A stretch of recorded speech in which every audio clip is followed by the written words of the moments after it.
नमस्कार, सुस्वागतम, वेलकम, अभिनंदन। मैं हूं आपके साथ आपकी अपनी होस्ट एंड दोस्त डॉक्टर वाय राखी। आपको पता है, हम बीरबल और अकबर के जब भी किस्से सुनते हैं तो हमें ऐसा लगता है कि बीरबल बहुत इंटेलिजेंट थे। लेकिन आप लोगों ने कभी एक बात नोटिस की है कि बीरबल ने हमेशा शहंशाह को, बादशाह को, अकबर को कोई गलत काम करने नहीं दिया। हम भी तो वैसे ही नौकरी करते हैं किसी ना किसी के ऑफिस में, लेकिन हम क्यों नहीं बीरबल बनते अपने बॉस का?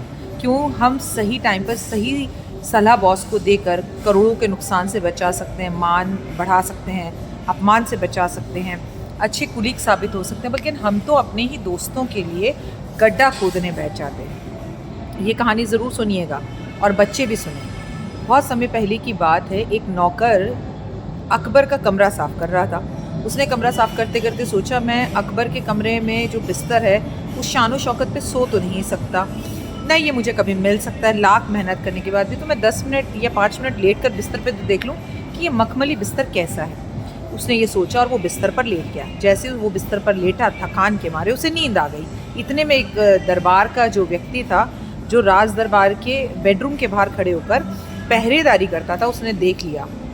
उसने कहा, अच्छा ये बादशाह के बिस्तर पे सो रहा है, जाकर बादशाह को कंप्लेंट करता हूँ, मुझे बहुत शाबाशी मिलेगी और पैसे भी मिलेंगे और इसको डांट पड़ेगी तो मुझे बड़ा मज़ा भी आएगा। ऐसा सोच के वो अकबर के पास पहुंचा, उसने सारी बात बता दी। अकबर ने कहा, नौकर को उठाकर लाओ।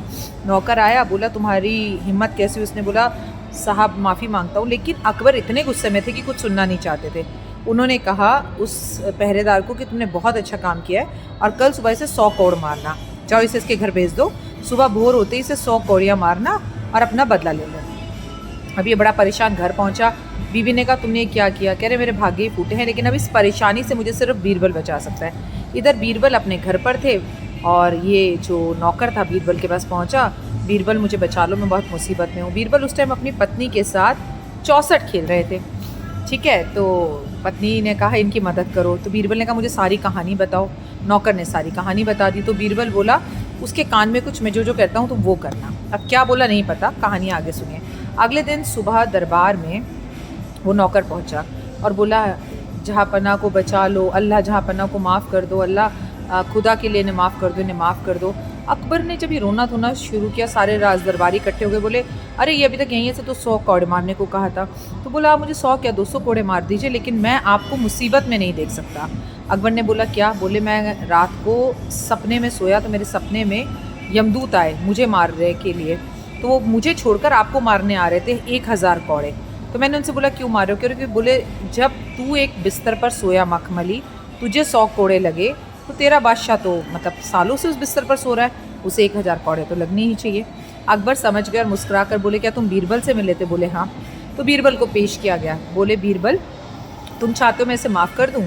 तो बीरबल ने कहा, सरकार अगर ये कुछ क्षण के लिए उस पर सो गया तो 100 कौड़े लगे, आप तो सालों से सो रहे हैं, तो फिर आपको 1000 कौड़े तो लगने ही चाहिए, तो ये गलती नहीं है। तो बोले, गलती कैसी है? ये ज़िंदगी में जो मर्जी कर ले, आपकी जैसी लग्जरी लाइफ नहीं जी सकता, आपके जैसे बिस्तर इसे नहीं मिल सकता। तो इच्छाएं तो मन में जागती हैं और एक राजा का ये कर्तव्य है कि अपने राज दरबारियों का अपमान ना करे, उनके लिए सपने देखे, उनकी मदद करे, उन्हें 100 कौड़ी का दंड ना दे सिर्फ एक बिस्तर पर सोने के लिए। ये तो एक राजा को शोभा नहीं देता। और अगर कोई दोषी है तो दोषी वो है पहरेदार, जिसे आपके बेडरूम के बाहर पहरेदारी करने को कहा गया था। उसने बेडरूम में झांका ही क्यों? उसने उस जगह को छोड़कर आपको शिकायत करने आया ही क्यों? उस टाइम वहाँ कोई और बड़ी अप्रिय घटना घट सकती थी। अकबर मुस्कुराए और बोले, तुमने एक बार फिर से मुझे गलती करने से बचा लिया। और उन्होंने जो पहरेदार था उससे बोला कि तुम्हें तुरंत मैं नौकरी से निकाल देता हूँ क्योंकि तुम गलत काम करते हो। मोरल ऑफ द स्टोरी कि सच्चा कुलीग, ऑफिस में काम करने वाला सच्चा दोस्त हमें हमारी गलतियों से और नुकसानों से बचा सकता है, तो उनकी सलाह लेनी चाहिए। और दूसरी बात, जो दूसरे के लिए गड्ढा खोदते हैं अक्सर वही लोग गड्ढे में गिरते हैं, इसीलिए किसी के लिए गड्ढे मत खोदिए। B positive. 30 तारीख हो गई गाइज, एक दिन बचा है नए साल में। साल को एंजॉय करो। अभी भी कह रही हूँ, जो नाराज़ हैं उन्हें मना लो, जो गलतियाँ हुई हैं उन्हें लिख कर आग में डालकर जला दो। जय माता दी।